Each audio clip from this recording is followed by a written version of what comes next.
So in this video, we're going to look at how to average the third, fourth, and fifth largest values from a column of numbers. So let's take a look here. We are looking at these numbers in column B. We have, let's just take a look, we have a total of 33 numbers, but it could be thousands of numbers. So we want to average the third, fourth, and fifth largest values. The normal way to do it would be like a quick, simple way.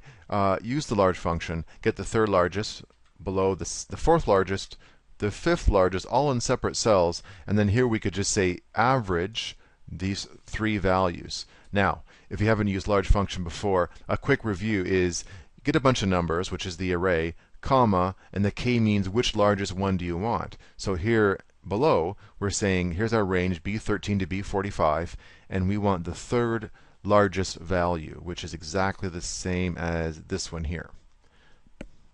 So what if you didn't want to use 4 different cells to do this? So here's a good way to do it. I'll click on the cell here. The red text is the same as what we have in the formula bar. So we have put those 3 independent large functions inside of one cell. So number 1 is the third largest, fourth largest, and the fifth largest values, all inside of here.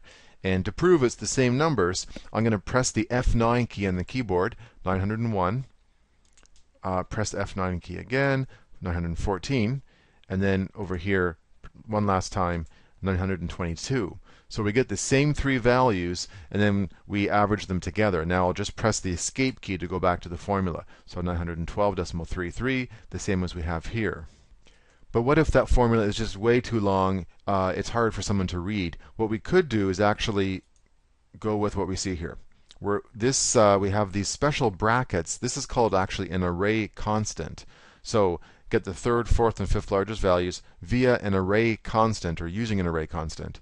And I'll click here in the formula bar and explain what this does. See, normally the k means we can only give it one value. By default, the large function or the small function can only take one value over here. But we're sort of manipulating it a little bit, and we're using these special brackets to tell Excel it's an array constant. We're always going to get the third, fourth, and fifth largest values. We could type in, comma, 6, 7, 8, 9, various ones inside of here, but they're sort of hard-coded within that array constant. So you'd have to be comfortable going in here and changing these. Now, we can make it a little more complicated. This one is actually what we see here. It's not that useful by itself, but it sort of feeds into the last formula. Because what if you didn't want someone to come in here and change these values? So we start off with something like this. Imagine if you wanted someone to click in a drop down and pick, let's say, the third, fourth, and fifth. So you pick the first and the last. If you wanted to be the third to the 10th, they would come in here and select the 10th, so they get the third, fourth, fifth, all the way up to the 10th, and then it would average all of those.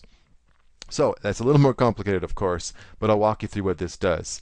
So we'll skip to the fourth step. You can see what it does here, 3 to 5, but when we go to that next step, step 4, yes, it's longer and more complex, but once you set this up, you could just allow someone to go into these 2 drop-down lists and pick the starting k value and the ending k value. And what this does, let's just highlight this whole thing, highlight the k, and press the F9 key in the keyboard. We see third, fourth, and fifth. So it's very dynamic, but you just have to be careful when you set this whole thing up. So, and the interesting thing is you could actually pick the fifth and over here the third, and it does the exact same thing. Now I wouldn't really recommend that, but third and fifth. So these arrays can do incredible things, but you do have to invest some time to sort of understand what they're doing. And one final note, when you look at, let's go back to this function here, like the row and the indirect. This is the D18 and the E18 just refer to the 2 cells here, and you're basically building the same thing that we had in step 3. You're building this 3 to 5, but we're just referring to the values in the cells like that. So hopefully this will give you some options. I mean, you can do it several different ways, but as always, I would highly recommend buying this book if you're really serious about advanced formulas. Buy Control-Shift-Enter, Mastering Array Formulas by Mike Girvin. He has the YouTube channel Excel is Fun.